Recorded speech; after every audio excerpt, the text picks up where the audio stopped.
Red yet. These are cayenne, but they're Give me one of those. You because ain't got no shrimp. I mean, excuse me.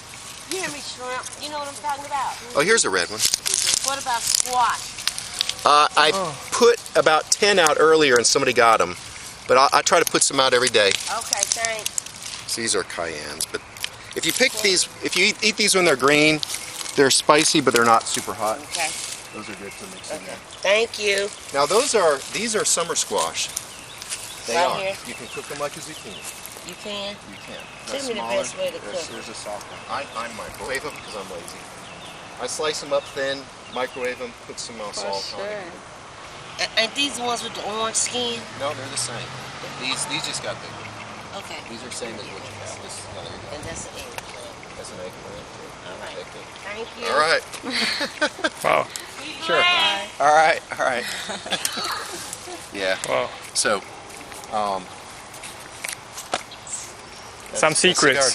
Three secrets you would Share. to share with us. But we heard a lot.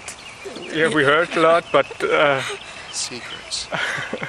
Well, But tips. I don't know if it's a secret. I mean, just you don't have to spend any money to garden. You just find organic stuff and use it because it will decompose. Even this takes longer to decompose, but this will decompose. Leaves are great. If I were to go to our big store, which is Home Depot, and buy mulch for this, it would cost me tens of thousands a year to mulch. You know, so I don't want to do that. I guess the other one too is I found if I collect my own seeds for my tomatoes and okra, and I pick the best plants every year, they're better. So I think some seeds work great for some people in some areas and others parts of the country, but I think even in a town, there's different areas. Plants grow better in some areas than others. Higher altitude, lower altitude, more shade, less shade. And I think you can slowly acclimate your plants to your particular garden plot by saving seeds from the best plant every year, and they get better and better and better. And that's what I found. For example, if you buy tomato plants from a big store, when I would do that and plant them, they would die. 5 or 6 might die all of a sudden because they were all grown together and they carried a virus, maybe and I didn't know it. Where if I do my own seeds, I find they're very healthy. For us, squash, people are always amazed because my squash, zucchini and everything, and there's hardly any on here because I picked them all, but they grow very well because I use black plastic. They love heat. So in our area, even though it's very hot here, I will end up with 3 or 4 times as much squash when it's planted over black plastic. And you just have to make sure you have a way to get water in there so you can water it. But they love the heat. They just go nuts with heat and black plastic. And it traps the moisture in there, and they really like it. That's my secret to great squash. And you probably didn't see it, but these squash plants back there that we walked by that were real small, I planted them the exact same time as I planted that extremely large one there. And they're the same variety. And the black plastic made all the difference in the world. Okay. And I think the other thing is people spend money on tomato cages and they're pretty much worthless. The commercial ones you buy, the little teeny ones, that, you know, invest in really good cages.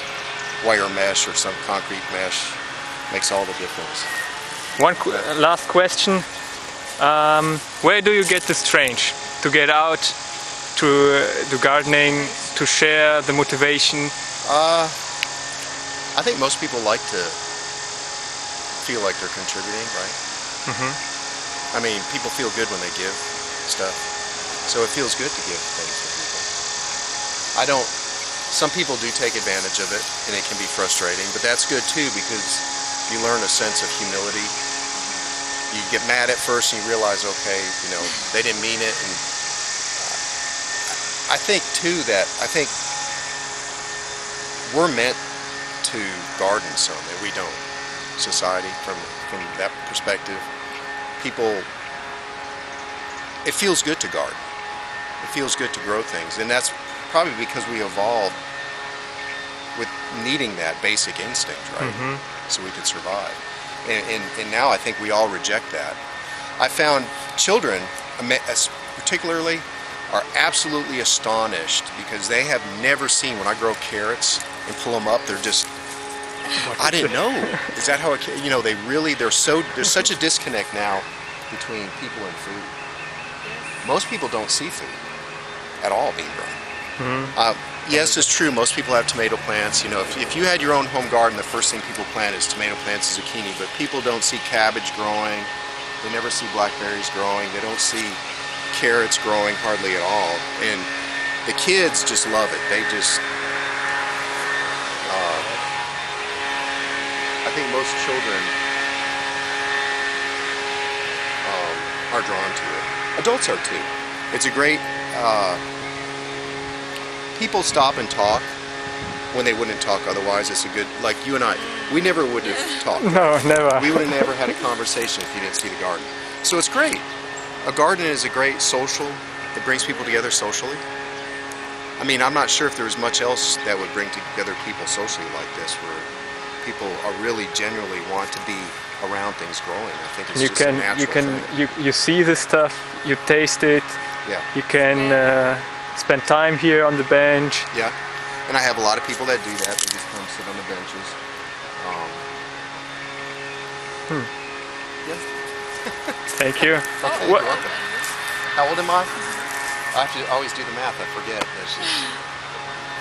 So I'm 52. 52. That's good. And I owned a company, and I worked 100 hours a week for the first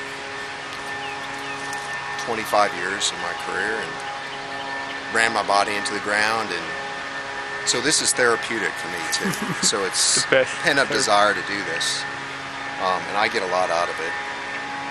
So I mean, my choice is sit inside and watch TV, right?